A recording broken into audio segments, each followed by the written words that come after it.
There's a moment in every conversation where the dynamic shifts, where one person stops reacting and starts controlling, where words become weapons and silence becomes strategy.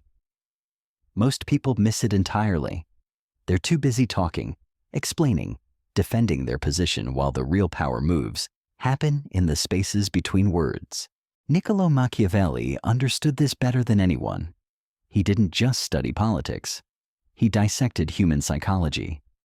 He knew that true control isn't about being the loudest voice in the room. It's about being the one who shapes what others say without them even realizing it. And today, you're going to learn his 3 most devastating conversational tactics, the same principles he used to advise princes and topple kingdoms, adapted for every interaction you'll ever have. Because here's what they don't teach you in school, in business seminars, or in those soft communication workshops. Conversations aren't collaborative exchanges of ideas. They're battlefields. And on every battlefield, there are winners and losers. There are those who walk away having gotten exactly what they wanted, and those who leave wondering what just happened to them. The difference isn't intelligence. It isn't charisma. It isn't even having the better argument. The difference is understanding that every conversation has invisible currents running beneath the surface, currents of power, influence, and psychological pressure.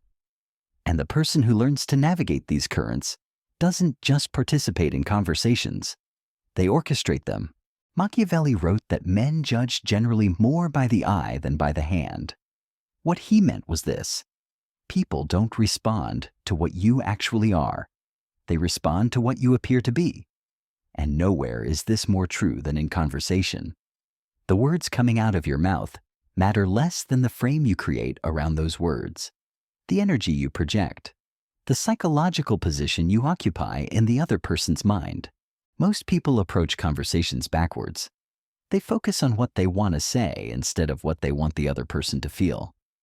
They prepare arguments instead of preparing atmospheres. They think about facts when they should be thinking about frames. And that's why they lose control before the conversation even begins. But Machiavelli's operators, they thought differently. They understood that controlling a conversation isn't about domination through volume. It's about creating conditions where the other person naturally moves in the direction you want them to go, where they convince themselves of your position, where they leave thinking it was their idea all along. This isn't manipulation in the cheap, obvious sense. This is influence at its most sophisticated level. Because the most powerful form of control is when people don't realize they're being controlled, when they feel like they're making free choices while moving exactly where you need them to be. The first tactic is what I call strategic silence. But this isn't the silence of someone who doesn't know what to say. This is weaponized quiet, calculated emptiness that forces the other person to fill the void. And when they do, they reveal everything you need to know about their position, their insecurities, their pressure points. Most people are terrified of silence in conversation. They treat it like a problem to be solved rather than a tool to be wielded. The moment there's a pause, they rush to fill it with words, explanations, justifications. But Machiavelli knew that silence creates psychological pressure.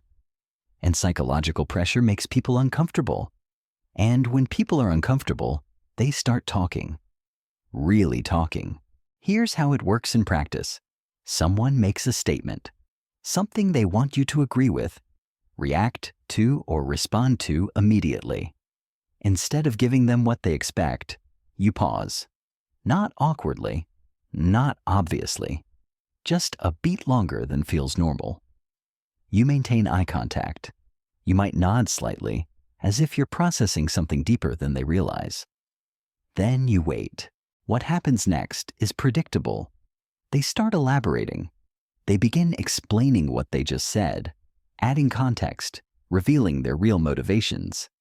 They're not doing this because you asked them to.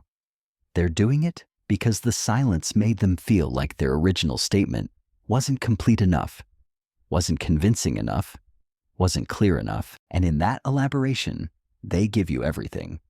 Their actual position, versus their stated position, the parts of their argument they're confident about versus the parts they're not sure of, the emotional drivers behind their logical facade, all because you said nothing.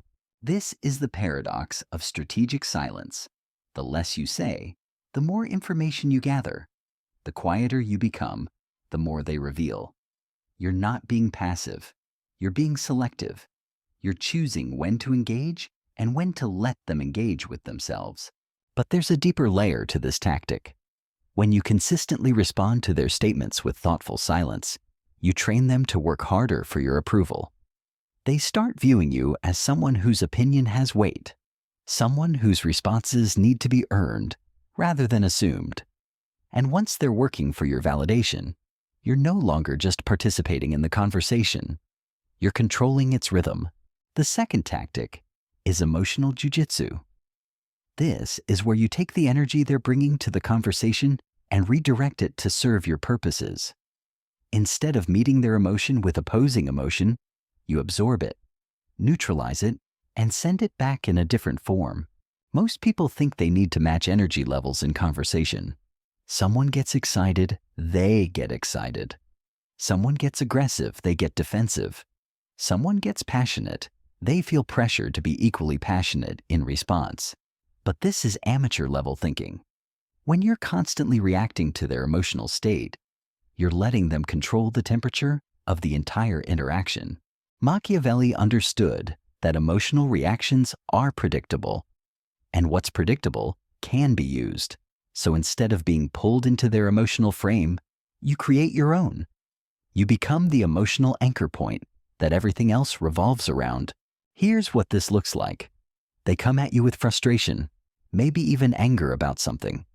Instead of getting defensive or matching their intensity, you respond with calm curiosity. You don't dismiss their emotion. You acknowledge it while remaining completely unaffected by it. You might say something like, "I can see this really matters to you. Help me understand why. What just happened?" You validated their feeling without adopting their feeling. You showed that you're paying attention without showing that you're disturbed.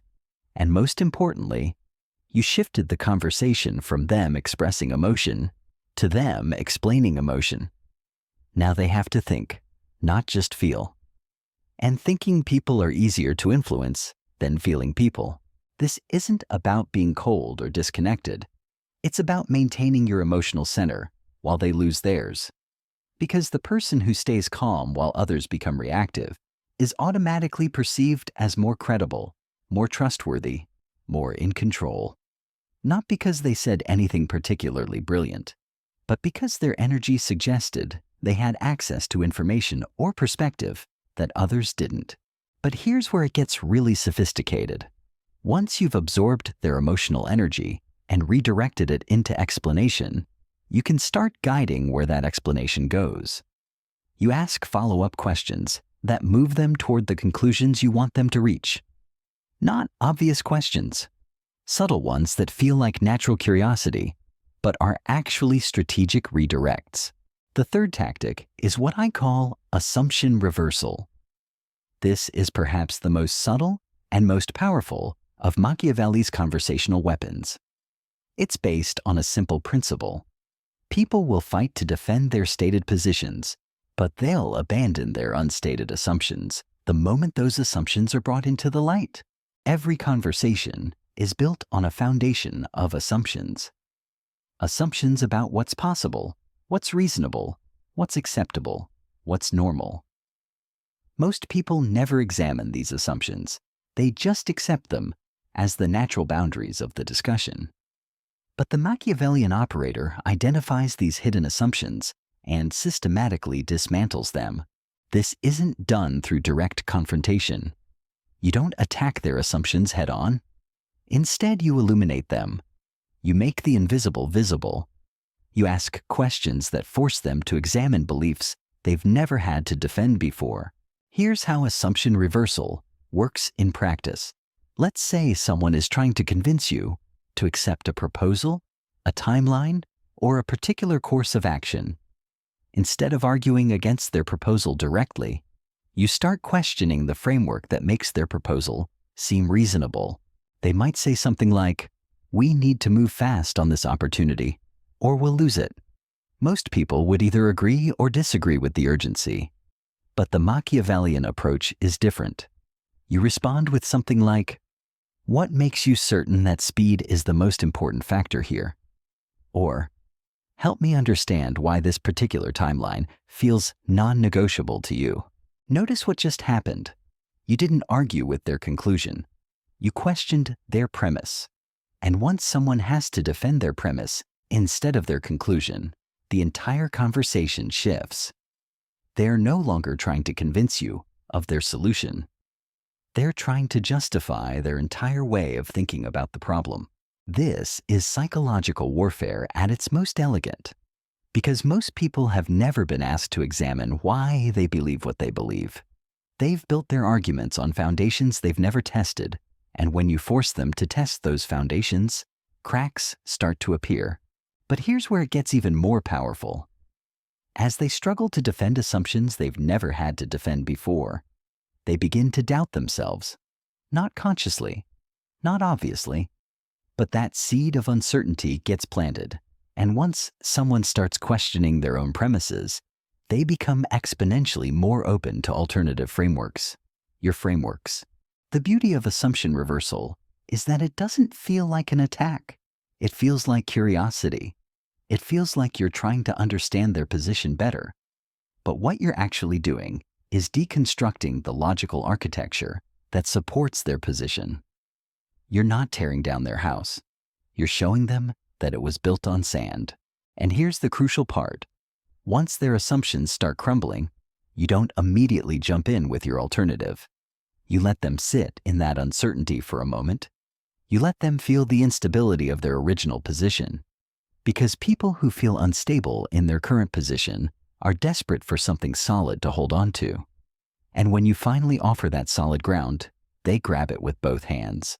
These three tactics work in combination to create what Machiavelli would have called perfect conversational dominance.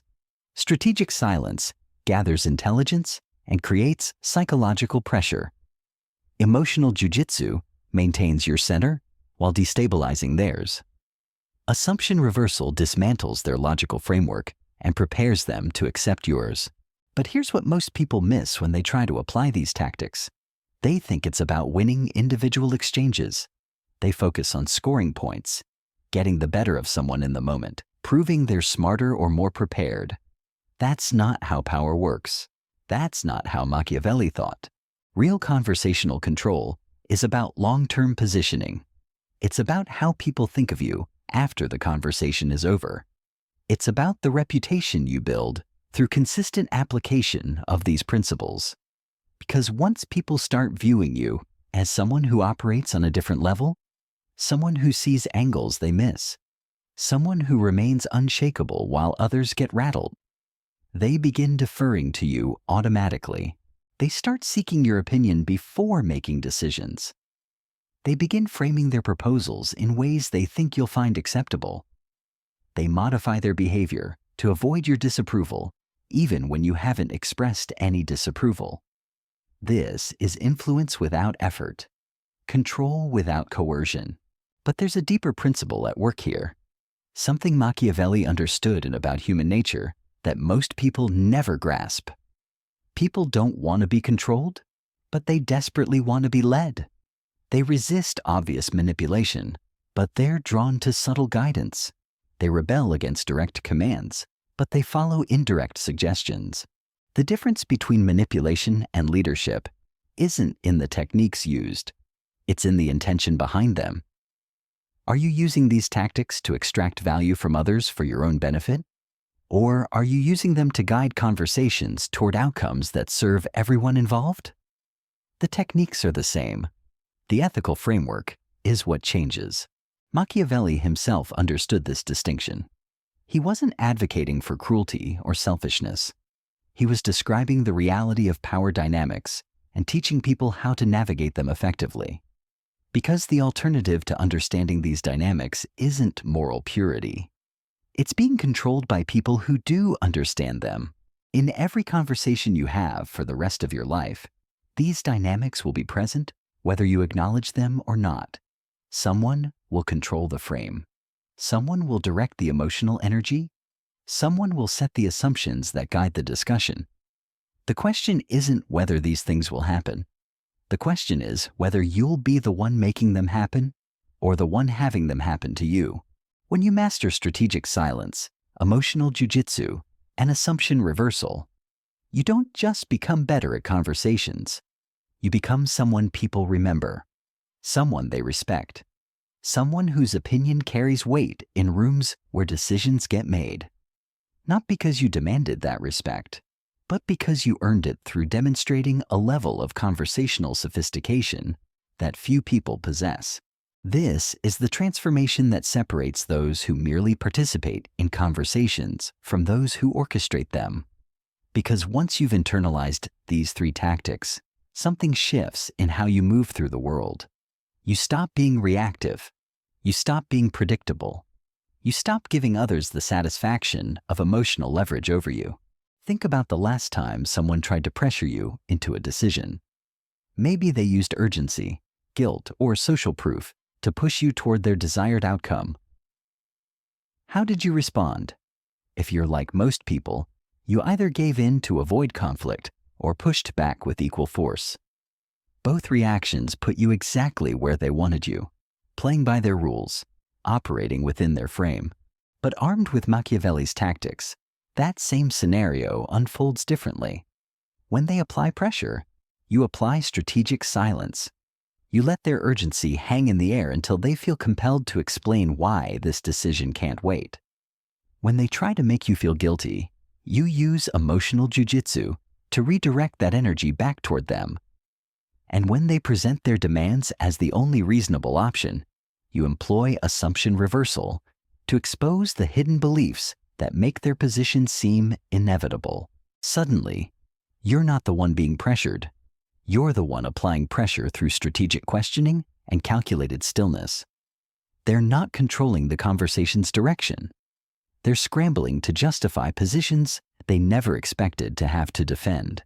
Here's what happens next, and this is where the real magic occurs. As you consistently apply these principles, people begin to treat you differently. They prepare more carefully before approaching you with requests. They think twice before trying to manipulate your emotions. They present their ideas more thoughtfully because they know you'll examine not just what they're saying, but why they're saying it. You become what Machiavelli would have called a force of nature in social dynamics, not through aggression or intimidation, but through an unshakable center that others unconsciously orient themselves around. Your silence becomes more powerful than most people's speeches. Your questions carry more weight than their statements. Your calm presence in moments of chaos marks you as someone who operates from a position of strength. But there's a warning that comes with this power, something Machiavelli himself learned through bitter experience. These tactics work precisely because they're subtle. The moment you become obvious about using them, they lose their effectiveness. The moment people feel manipulated rather than influenced, they resist. The moment your control becomes visible, it becomes vulnerable. This is why mastery of these principles requires not just understanding the techniques, but developing the wisdom to know when and how to apply them. There are moments for strategic silence and moments when immediate response serves your purposes better. There are situations where emotional jujitsu is essential, and others where matching someone's energy creates better connection. There are times to challenge assumptions and times to work within existing frameworks. The truly sophisticated operator doesn't use these tactics in every conversation. They use them strategically, selectively, when the stakes justify the effort. Because wielding this kind of conversational power requires energy and attention. And both are finite resources that should be deployed with precision. What Machiavelli understood, and what separates the truly influential from the merely clever, is that ultimate power doesn't come from perfect technique. It comes from perfect timing.